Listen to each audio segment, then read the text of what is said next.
بۆ یەکەمین جار سەنتەرێکی زانستی ئەکادمی بە ناونیشانی هەورامان ناسی لە زانکۆی سۆران دەکرێتەوە.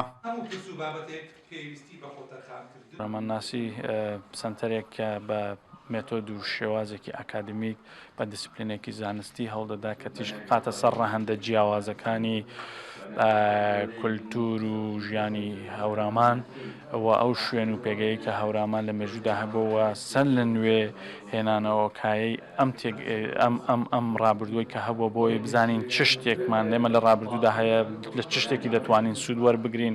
کۆمەڵێک کەسایەتی پسپۆر هەبوون لە بوارە جیاوازەکاندا پرۆپۆزەڵێکیان تەڕەکرد بەوەی کە زەرورەت و فەلسفەی وجودی ئەم سەنتەرەیان هێنایەکایەوە.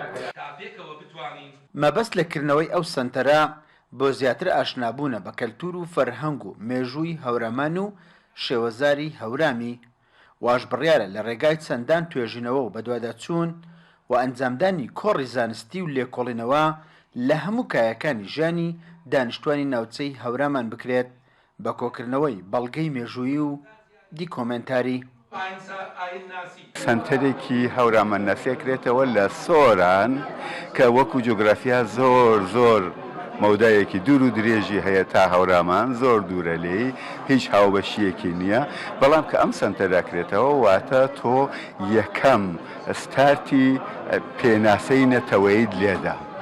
بۆیە ئەمکردنەوەی ئەم سنتەرە لە زانکۆی سۆران من بە هەنگاوێکی پیرۆز دەزانم و بە کارێکی زۆر گرنگی ئەزانم و هیوادارم ببێتە پرۆژەیەکی گشتی لە سەرجەم کوردستانی گەورەدا پەیڕەو بکرێ. بە نوێنەرایەتی ژنانی هەورامان، ماڵی ژنانی هەورامان کە ناوی یانۆژەنا هەورامانی لە شاری سلێمانیەوە هاتوون بۆ سۆران بۆ بەشداریکردن لەکردنەوەی یەکەمین سەنتەری زانستی هەورامان ناسی، چون هەورامان خاوەنی فەرهەنگ و کللتور و کەلەپورێکی زۆر فراوانە کە بەداخەوە ئەتوانم بڵێم زۆرینیان لە حەدی لە ناوچوونایە.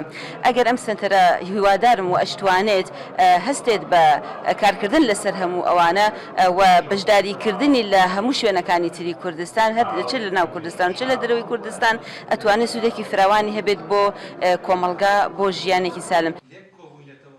لەکردنەوەی سەنتەری هەورامان ناسی لە زانکۆی سۆران لە سەنتەری قەزای سۆران چەندان پسپۆڕ و شارەزا لە بوارە جیاوازەکانی ژیان و ئەدەبیاتی فەرهەنگی و هونەری و کەلتوری ئەدەبی و کۆمەڵایەتی و زمانەوانی ئامادەیان هەبوو.